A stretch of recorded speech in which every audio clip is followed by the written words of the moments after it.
protocols and port numbers. I'll just share with you like 23 of them that are really, really important if you're in this networking game, just like me. So network protocols are the foundational elements that actually enable the internet to function effectively. They are the protocols that most users interact with every day, often without realizing what their crucial role is, especially in facilitating communication between servers and devices. And you know what? Without these protocols, the seamless exchange of data that we take for granted every day would actually not be possible. A network protocol is essentially a set of rules and procedures that actually governs how data is transmitted and received over the internet. What it does is that it ensures that devices can communicate with each other by adhering to a common language or set of standards. So when two devices wish to communicate, what happens is they must either support the same protocol or actually have to utilize a gateway to translate their communication. There are several types of network protocols. The three primary categories of network protocols actually are network management protocol, you have network communication protocols, and you have network security protocols.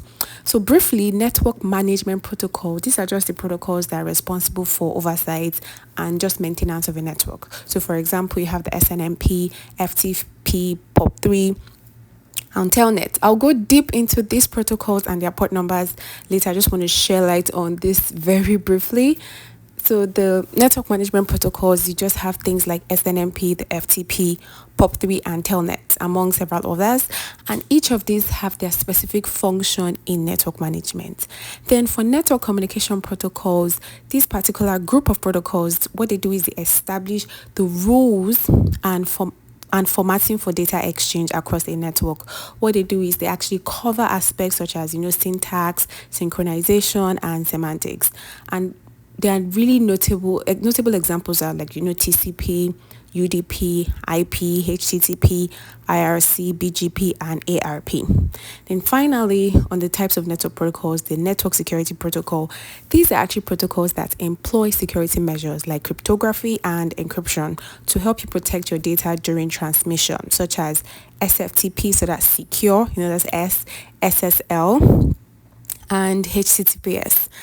And these are really key examples that actually help secure online communications. Before we really dive into it, so we would talk about network protocol and internet protocol. Like, people actually mistake these two, they don't know what they really are. So what happens is network protocol encompasses like various methods of data transfer, with transmission control protocol being among the most widely used. TCP's primary function is to break down data into packets for efficient transmission. This functionality is explored in more detail later. So in the traditional TCP/IP model of networking, TCP works in tandem with the internet protocol to help to facilitate data transfer across the internet. So in this model, the internet protocol is responsible for identifying and defining the internet protocol addresses of devices or applications to which data will be forwarded. And TCP then routes this data through the network, ensuring that it reaches its final destination. Then difference between network protocol and communication protocol. So like both network management and communication protocols are really important in networking. So communication protocol, these are your protocols such as TCP, IP, HTTP. They are designed to enable like two devices to exchange data. That's communication. One device talking to another, exchanging data. And they define formatting and syntax rules to establish a framework for data exchange. The primary focus of communication protocols is to facilitate the seamless transfer of information between devices. Whereas network management protocols, such as the SNMP, that's Simple Network Management Protocol, they're designed to help manage and troubleshoot network performance. So network management protocols just monitor and troubleshoot connections between endpoints and the network, providing administrators with insights into the status and availability of infrastructure. So before we continue, I'd like to suggest that you check out our God Backup Cloud Service application for free. The link is in my About page. It offers an affordable way to secure your personal data and much more. Your support actually means the world to me. But if this isn't of interest to you, No worries, the easiest way to help me bring more free tech content to you is by hitting that subscribe button, commenting on how this has affected you and the valuable information you've gotten from this content. And this would help this content to reach more viewers, allowing me to provide more valuable videos for you. Thank you again for being here. So now let's continue. So we're going deep into the 23 commonly used network protocols and their associated ports.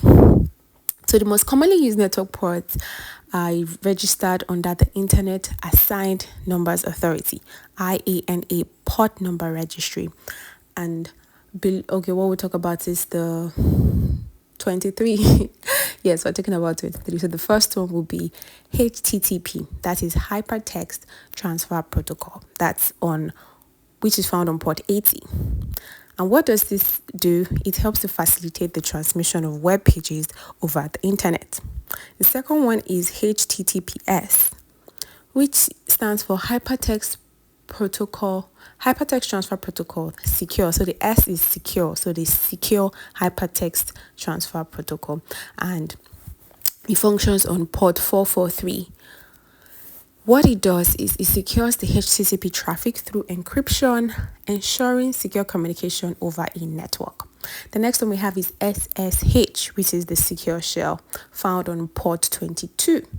What does it do? It provides a secure channel so that for accessing remote systems over an unsecured network. Next, we have FTP, which is File Transfer Protocol, which is on port 21.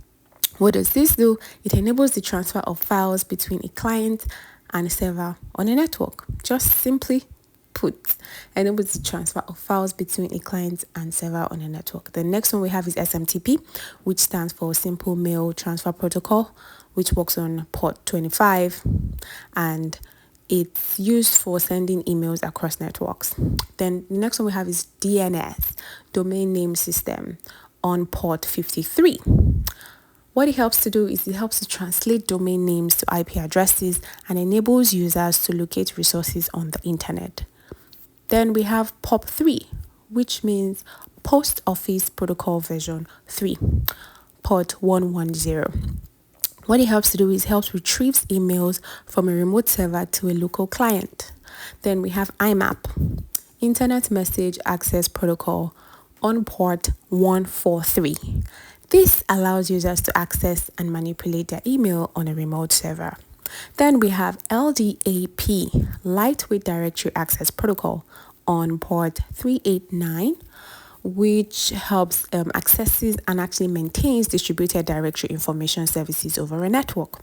Then we have RDP, Remote Desktop Protocol, on port 3389. It helps to enable remote control of a computer over a network. Then we have MySQL database on port 3306. It manages database systems for storing and retrieving data.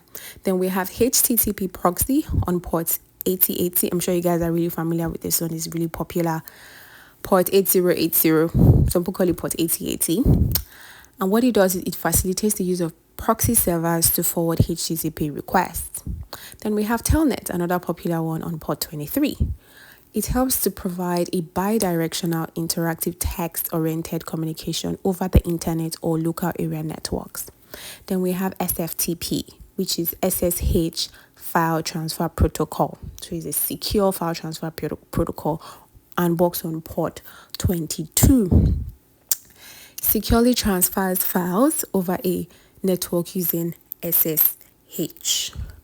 Then we have SNMP, Simple Network Management Protocol, port 161. It helps to monitor and manage network devices. Then we have HTTPS, proxy, on port 3128 or 3128, however you wish to call it, but I call it port 3128, which helps. And what HTTPS proxy does is it facilitates secure proxying of HTTPS traffic. Then we have NTP, Network Time Protocol, on port 123. What it does is it synchronizes the clocks of computers over a network. Then we have NetBIOS, which works on from port 137 to 139. And this allows applications on different computers to communicate within a local network. We have Microsoft SQL Server, a very popular one too, which works on port 1433. And what it does is it manages and retrieves data from Microsoft SQL Server databases. Then we have LDAP Secure. That's LDAPS, another popular one. LDAP Secure. LDAPS is on port 636 and it secures LDAP traffic by encrypting it using SSL/TLS. Then we have Kerberos on port 88 and it provides a secure method for authenticating a request for a service in a computer network. Then we have VNC, Virtual Network Computing, on port 5900 or 5900. And this allows remote control of another computer over a network. I'm sure you know when you work in the office and then there's a virtual network computing is through this. When there's remote access and they're connecting, the technician wants to connect from one computer to another, they use the virtual network computing port 5900. Then finally we have SMTPS, which is the secure SMTP, and it's on port 465. What it does is it secures the SMTP communication using SSL or TLS to send emails. So these protocols and their corresponding ports are very important to the functionality and the security of actually modern networks, and it ensures efficient communication, data transfer, and management across various platforms and services. Understanding these network protocols is really crucial for anyone that is actually involved in wanting to manage or utilize network systems, and they are the invisible yet indispensable components that keep the internet running smoothly and securely. So thank you so much for being part of today's exploration into network protocols and their port numbers. I trust you've gained valuable insights. Whether you're gearing up for your day or you're just carrying out your normal routine, I just want to express my gratitude. Thank you so much. So if you found this content really enriching, consider exploring our Got Backup service, cloud service application. It's accessible through the link in my About page. You can try it for free. We offer an affordable solution to protect your personal data and more. Your support truly means the world. So check it out if it aligns with your needs. And if it doesn't, no worries, we're good. Just simply hit the subscribe button, and this would go a really, really long way in actually helping us to bring you free tech content. Yeah, more free tech content, and your support fuels my ability to create these informative videos. Thank you so much once again. Have a fantastic rest of your day. Talk to you soon, Tech Enthusiasts. Stay happy, stay teching. Bye for now.